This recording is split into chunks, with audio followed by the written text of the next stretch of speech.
All right. Thanks everyone for coming out. I know there's probably a lot of other things you want to do on your weekends, a lot of sports ball to be watched, but you also want to be a developer, and I mean, you're here, and that's a really great first step. There's a lot of people who are not here and not doing anything, and you're actively doing it, so that's awesome. Title of this talk is How to Become a Developer. It's a collection of a lot of the experiences that I've had, some of the things I think I did right, and almost everything I did wrong, as well as the experiences of some people that I've helped mentor through this process. Just recently, there was a guy who had no programming experience at all, just got his first job 2 months ago, and so this is really fresh on my mind, and I know the great things that tech has done for my life, and so I'm really happy to share with you guys, maybe help you learn some things that the easy way. So, I'm John. I'm a developer and a consultant, and I like doing things outside of computers sometimes. And this talk is based on a series that I wrote on my blog, also called How to Become a Developer. Siri, no. Why are you doing that? And the goal here is to become fully employed as a software developer. Like, that's where we want to go. And so the structure for this talk is we're going to talk about why you might want to become a developer, what skills you might need, what kind of developer, what type of development. Talk about, like, okay, how do you actually do that?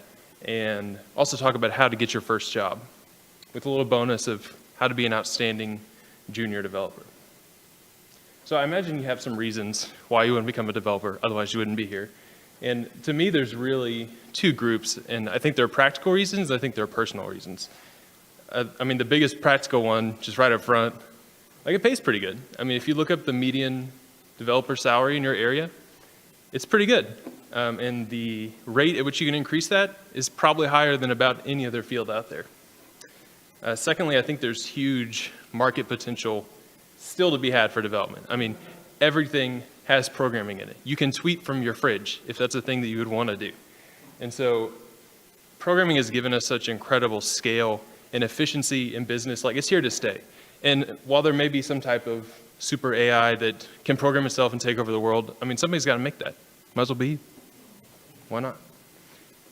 Is there anybody here who has an app idea or a business idea that involves technology? If you do, learning to program is a great way to bootstrap those ideas. I've talked to a lot of people who have business ideas, and they are almost helplessly lost trying to find programmers, figure out what they need, like project manage. It's incredibly tough. And so getting this skill set is incredibly beneficial if you actually want to make something with it yourself. And then lastly here, I think it's important to know that this is a known path. Okay, we're not finding cures for cancer, we're solving mathematical theorems that have been unsolved for 500 years. Like, there's a way to do this, and I don't want to underestimate the amount of hard work that it takes, because it does take a lot of hard work, but it's not hard. And I think that's a really important distinction. It is not hard. It is very doable, but it does take a lot of hard work. So moving on to some personal reasons.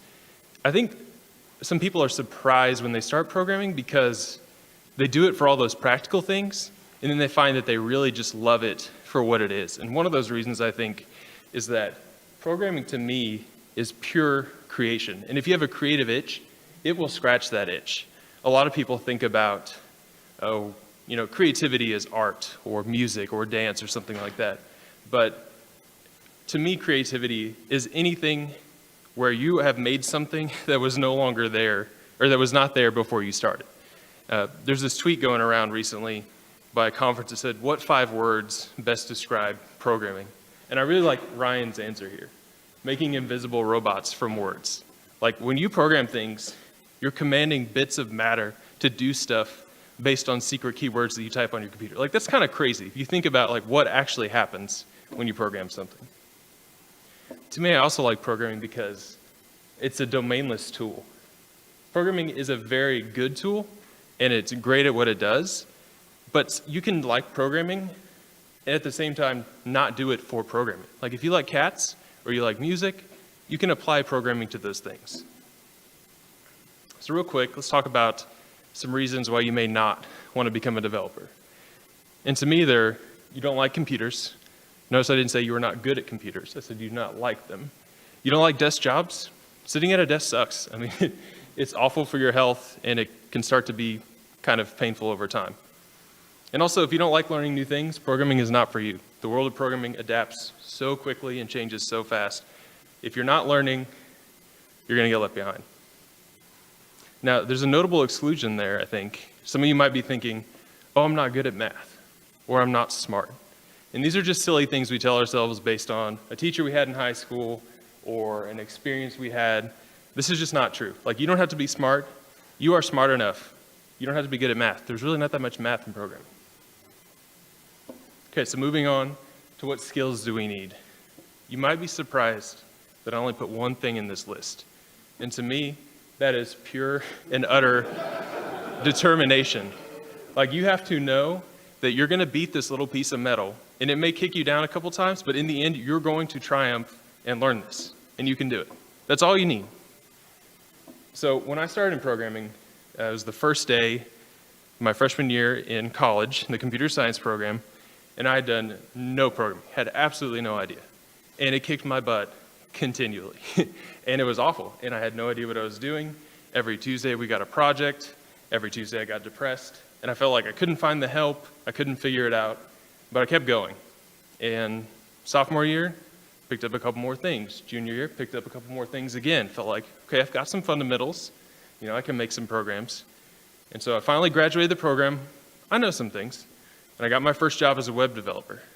And computer science and web development are very different. And so I felt like the ground was ripped out from underneath me again, and I was hopelessly lost, because they're just totally different concepts. But after my first job, I got my second one, and I noticed that I'd learned some things. And third job, I learned some more things. You know, I'm not getting stuck as often. I'm not getting stuck for as long when I do get stuck. And so over time, you build up these skills, you build up this knowledge, and you can get there. The path is known.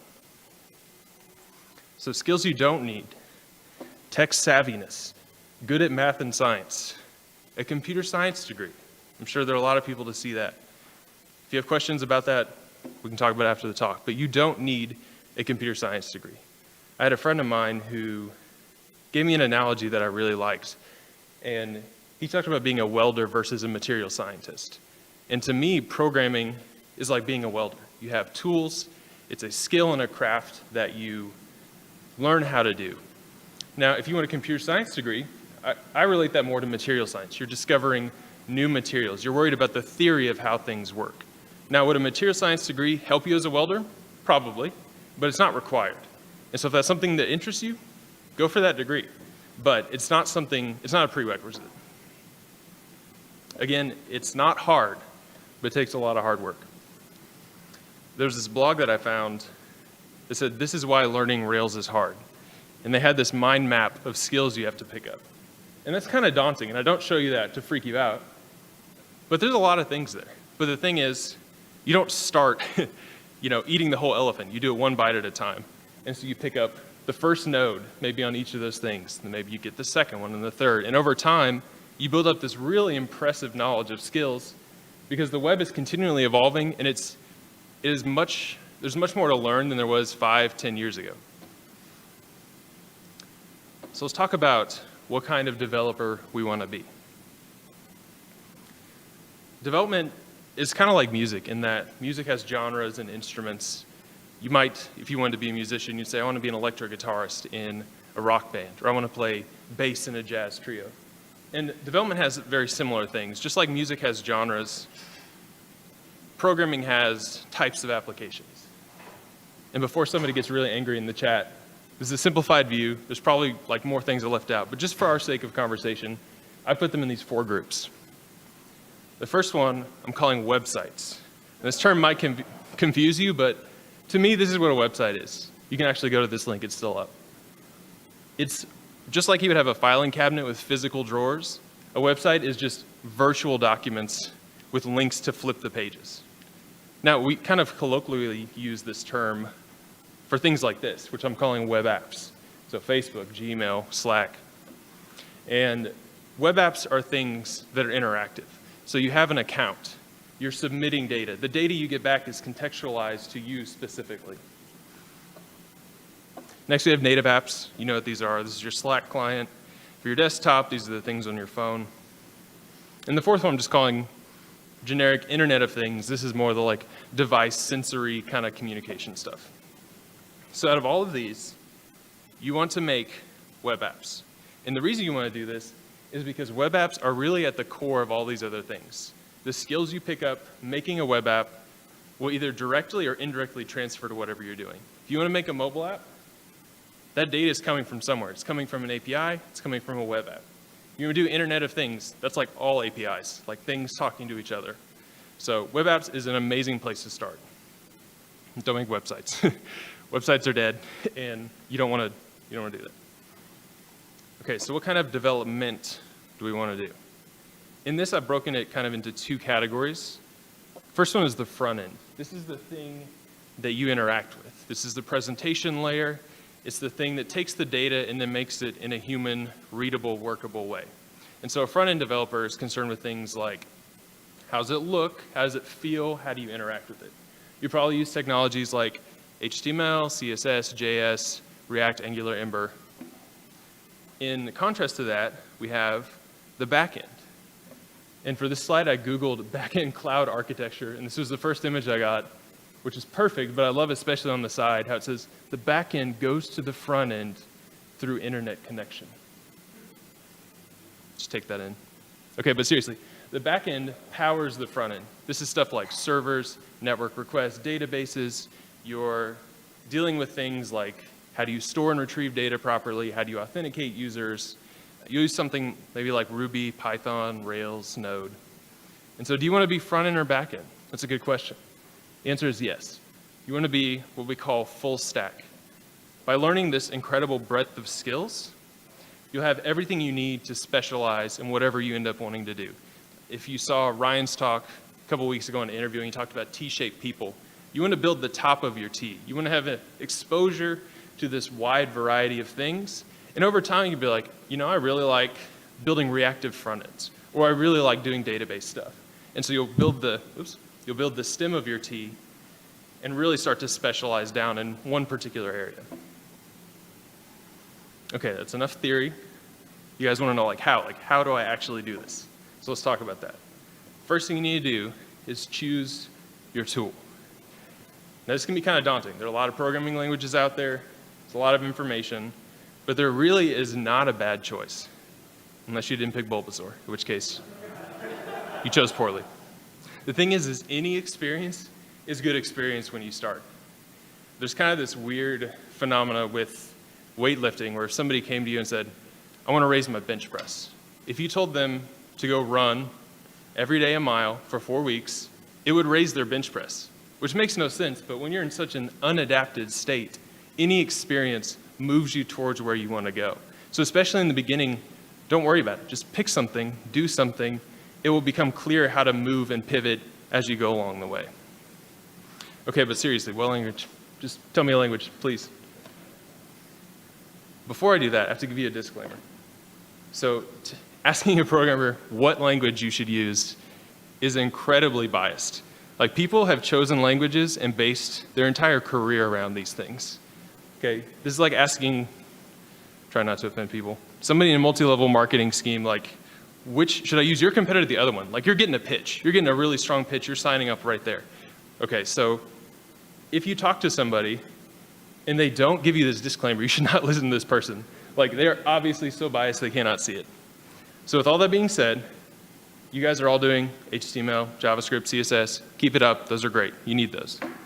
For a back-end language, I recommend Ruby. And there's a big asterisk here that I'll talk about later. But you want to pick a language that is stable. If you're trying to learn it and the components of the language are changing out from under you between versions, you're not going to have a good time. Cough, Angular 1 to 2. You want it to be beginner friendly. C and C++ are amazing, powerful languages, but they're not beginner friendly. Like, don't give yourself more pain than you have to at the beginning. You want something that has a large community. Okay, you want something where when you go to Google, the first 10 hits are for that language. You don't want to start learning something and then you go to get that job and they're like, I've never heard of that. Like you picked randomnoun.js, like 5 people use that in the world. You want something that has a web framework because you want to make web apps. And you want something that has been around for a while, but is still being maintained. And that's kind of a balance that you have to work, but it's important that it's continually being improved, but it's not changing so fast that it's gonna blow you out of the water. So all that being said, I think all these are good languages to choose from. Someone is angry in the chat saying, .NET and Node are not a language. We can't hear you, so stop yelling. Just don't pick PHP. Just please pick one on the left. If you pick PHP, that's fine. Like you'll learn eventually. Sometimes bad experience points you towards good experience. Pick something you can make web things with. That's like the general point. Okay, so you picked a language, how do we do this? Step one is to learn the language itself. If I said, okay, we're gonna write a passionate political essay in German, but you don't know any German, you're gonna have a bad time. So you wanna learn the grammar. You wanna learn the words themselves, how to put them together. Then we'll talk about sentences. Then we'll talk about ideas and themes. You gotta learn the language yourself, or you're gonna be tripping over yourself trying to do stuff. So work through the language, and then make CRUD apps. This is both a description of the quality of your apps and the type of app itself. If you didn't know, CRUD stands for create, read, update, destroy. Okay, this is like a Facebook feed. You make posts, you edit posts, you get your posts back, and you can delete them. After you do that, you're learning the language, you're learning the tools around the language. Third, there's some concepts outside of CRUD that you need to become familiar with. These are things like APIs, database, CSS and JS frameworks, Bootstrap, Foundation, React, all that kind of stuff. I made this doc for somebody who is trying to go through this process. And it's not complete for sure, but there's some extra stuff in there if you're interested and you want to go look at it. And I don't think you have to do these three things like in order. Like do them at the same time. Learn some language stuff, make some CRUD apps, investigate something you don't know, and repeat. And just keep building and building on your knowledge. Okay, let's talk about getting your first job. Now, I'm going to quote myself, being quoted by Ryan, who's quoting me originally, when I say, this is probably the hardest part in the whole process, because there are a lot of things outside of your control with company logistics, the person that's interviewing you, where you're at in the world and where you're applying. Like, there's a lot of things out of your control here, but there are a lot of things that you can do. So here's some to-dos. Get a developer social media presence. Okay, this is Twitter. You are following major people in your framework. You're following the framework itself. If the framework has a new release, bam, you're smashing that retweet button. If I go to the internet and I put in your name, I want to see, oh, this person is in the developer world. Like, not that they're good or they're bad, but like they're at least in the same world that I am. If you don't have a blog or personal site, this is a great first thing to make as a CRUD app. Attend meetups like a fiend. You're already doing that, so congrats. Find the language that you're doing. If you're doing Python, Ruby, JS, go to that meetup every single time and talk to people. Okay, networking is like this big scary word. Like, find a nice person and go be nice to them and talk about development stuff. That's all you have to do. If you can, contribute to open source. It can be a little intimidating and tough to get into, but people, you think like, oh, how am I going to work on Rails, like the framework? That sounds insane. But go read their documentation and fix typos. People love this. If you're like, hey, fix some typos, this is grammatically wrong, they love that kind of stuff. And it looks good on your GitHub. If someone's looking at your GitHub, they're not going to go look at what you did. They're just like, oh, he forked Rails? That's amazing. Like, he's working in Rails. Next step, have a GitHub. These are the big three: GitHub, Twitter, blog, or personal site. Answer questions on Stack Overflow. Now, I don't know a lot of people who are looking at Stack Overflow rep as like a metric, but it's hard enough to solve your own problems. Reading someone else's description and solving their problem is even harder. So if you get good at that, when you jump into a random code base at your new job, you'll be right at home. And then lastly, and probably the most important, make as many stupid apps as possible. Like as many, like dozens, hundreds if you can. And just absolutely dumb stuff. Like when Trump tweets, it emails your grandma. Just like literally anything you can think of, make an app out of it. Okay, so getting back to the first job. We've done all that stuff, we're prepping. What do we do? Step one, talk to recruiters. I got my first job through a recruiter. I don't even know how they found my email. She called me up one day and I got my first job through her, so that was great. There are recruiters that come to a lot of these meetups. Like, go talk to them, see, who's hiring, what stack are they hiring for, what kind of roles are you seeing in this city. Do all the normal job stuff. I mean, you're making resumes and cover letters and sending out cold emails, applying on job boards. Just do all those extra things, as the conventional job wisdom. Watch Ryan's talk on interviewing. Interviewing is an important part of the process. Tap your network. I hate this phrase, but go talk to the people that you talk to at the meetups. That's really as easy as it is. Like Ryan also mentioned, all my best jobs have come from a friend of mine telling me about it. Like, I had no idea it even existed. And they're like, hey, John would be good for this. And it works. That's how you're gonna get your best job. Okay, now coming back to the asterisk. In all transparency, Ruby is not big in the Oklahoma scene right now, company-wise. If your goal is to get a job in Oklahoma City, you're probably better off, as much as it pains me to say, doing .NET or Java, something JS-based, just because that's who's here in the city. And if you want to get your first job, it's probably, you should be learning the things that are here. I will say that I think the quality of jobs is higher in tools like Ruby. Like if you want to be sitting at a coffee shop downtown with your MacBook, you're not going to do that at like bigcorporation.js. That's just not going to be how it is. But getting your first job is really important. It's really easy to pivot after that. And remember, any experience is good experience. Okay, let's talk about how to be an outstanding junior developer. So you got your first job, you're really excited.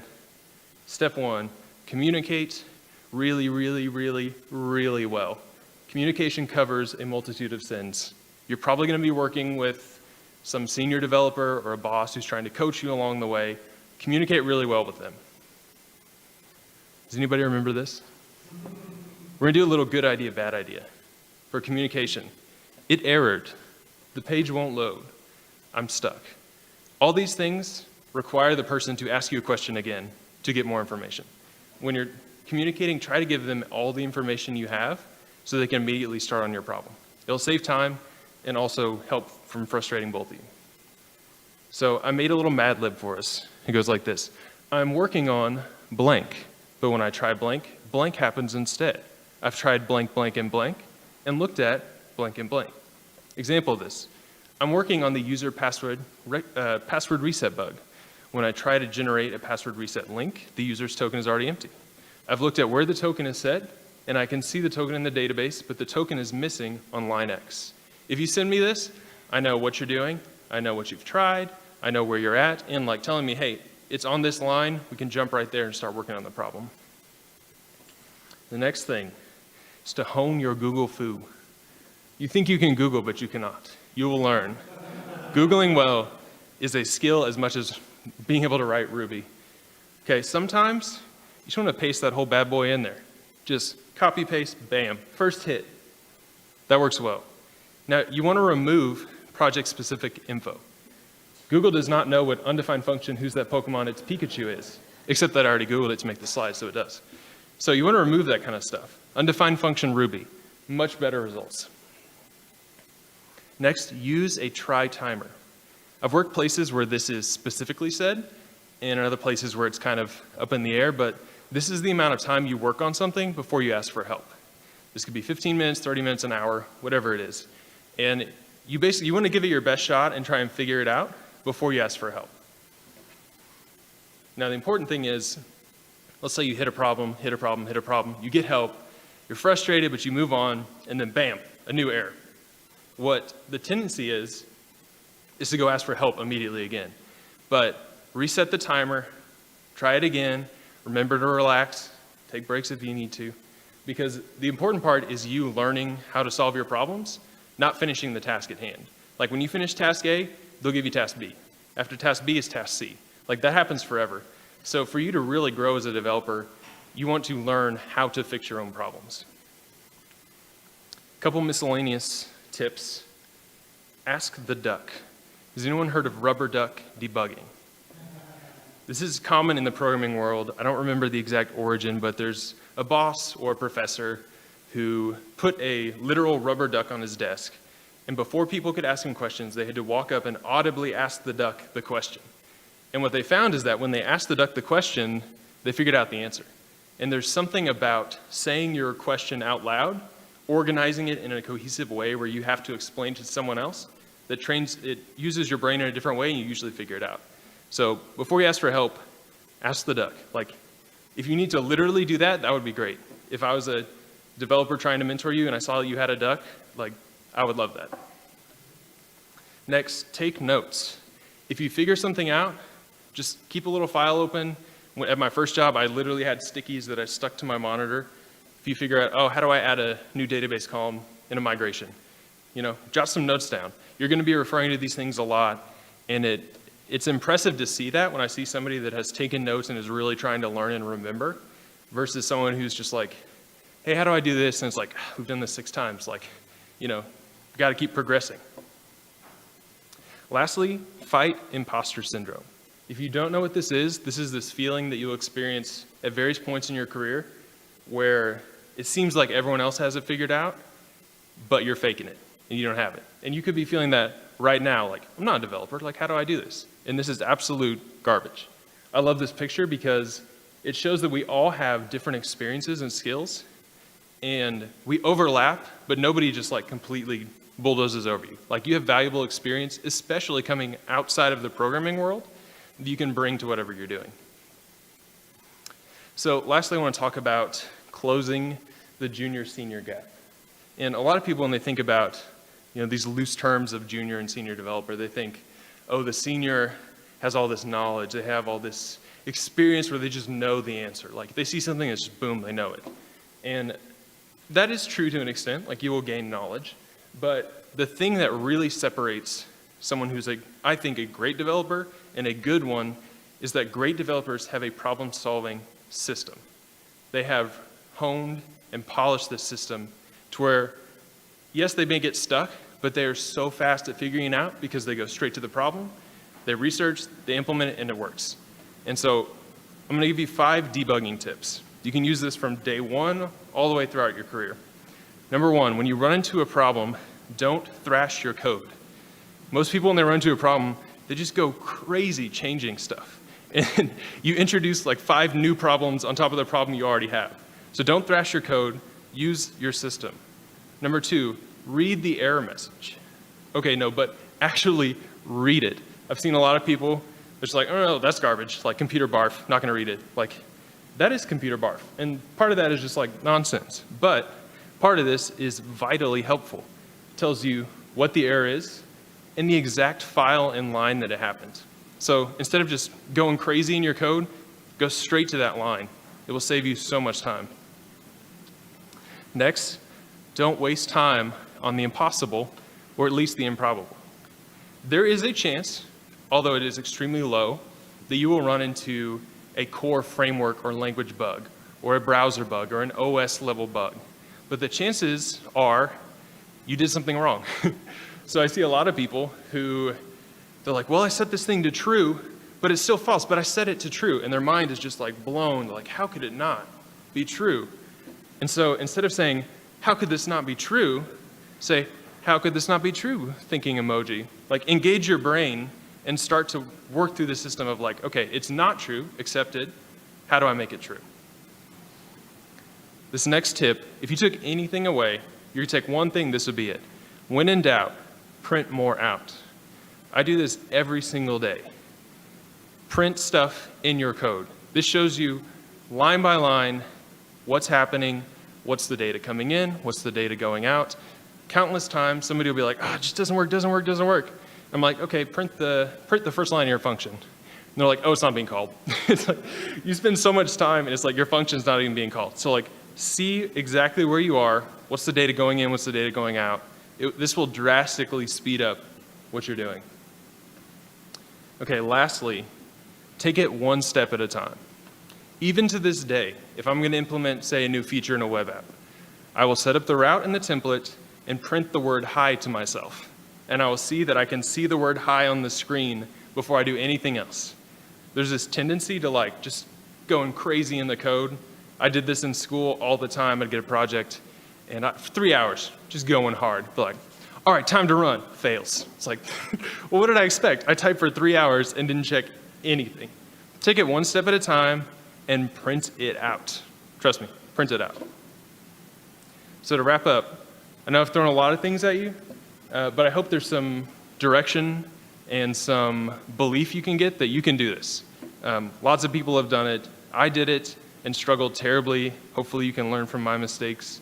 But in the end, you just got to believe you can do it and just get after it every day. A couple references for you. If you want to try Ruby, that's a great link. The Rails tutorial that I mentioned, like every Rails developer in the world has gone through that book, and it's amazing. Even if you don't end up choosing Rails, like that's probably still a good book to go through. That's the link to my extras doc, and then to Ryan's interview if you didn't see that talk. I'm at John Mosesman about everywhere on the web. If you want to talk, I'd be happy to talk with you, help you in any way I can. And with that, let's have some questions. Yes? Hi. I know exactly what you're saying about Ruby on Rails block. I don't know what that is. That's about online boot camp, 14 weeks of Ruby. Now a lot going on in Oklahoma City. And I was just kind of wondering, what kind of, as far as the learning path goes, what I should do as far as learning something that is more applicable to OKC like .NET. Should I go through the pre-code camp front-end certification and then start learning C# and going through .NET? How would you approach that? It's a good question. So you're saying you've learned Ruby, but there's not a great scene here for that yet. What should you do next? I would say, I think picking another language is probably good. I think you'll find that a lot of the things you did in Ruby will directly transfer. Like the syntax is a little different, but the concepts are there. Like I said in the talk, I don't think it really matters which one you pick. I would talk to recruiters and see, who's hiring, whether that's .NET or something JavaScript based or whatever. In the meantime, so let me ask, what do you think the problem was in finding a Ruby job? Were you not able to find enough things to apply to, or you weren't able to get far enough? That was it. I mean, there wasn't a lot out there that called for, there wasn't a whole lot of recruiters out there that wanted to see a game that had nothing but Ruby projects. Gotcha. And there wasn't a lot of jobs out there that were, there's 4 or 5 Ruby shops out there. It was all about that. It seemed like. Yeah. Some jobs. Oklahoma is, or at least Oklahoma City is very .NET centric. So I don't think that is a bad career move. Like you're not going to regret learning .NET to work here. I think you can also, depending upon your level of experience, like you could keep making things. Like maybe there's a job out there that you could get if you had a little more exposure, a little more experience. But picking up something like JavaScript, whether that's Angular or React or something like that, like that's going to directly translate into any other job you do. So I don't think there's a bad option. I think you should have to kind of pick something, but definitely go talk to the recruiters and see just what's out there.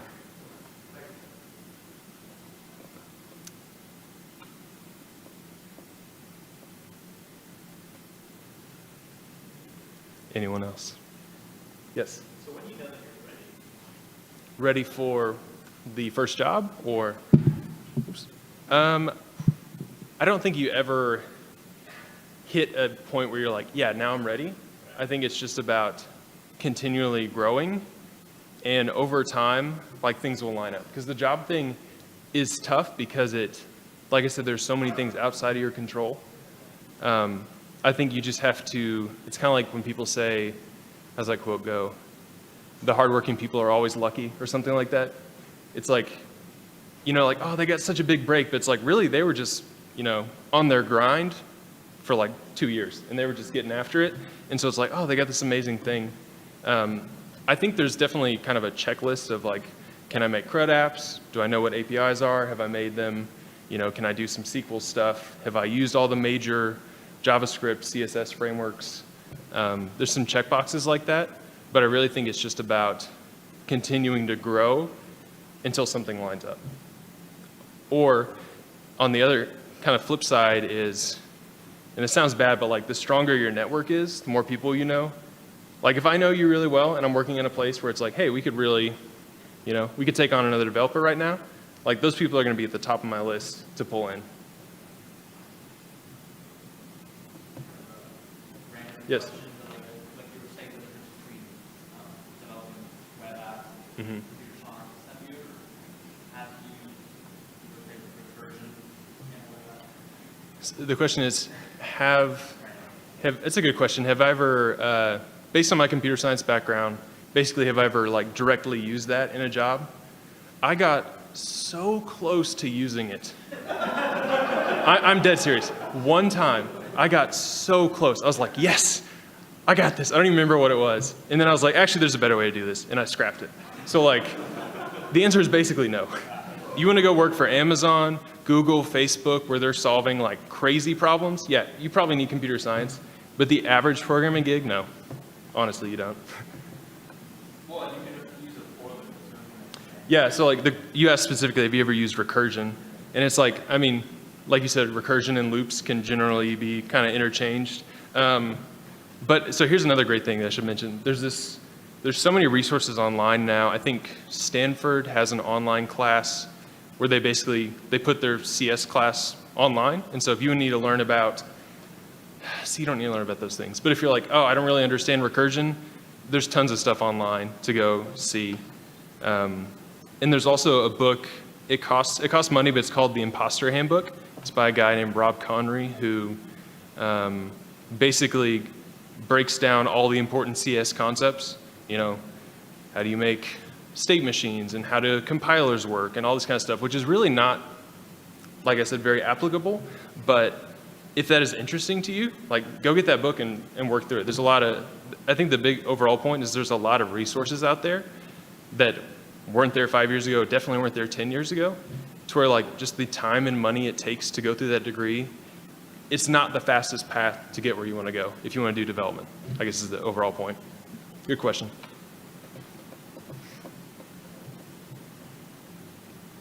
Anybody else? All right, thank you.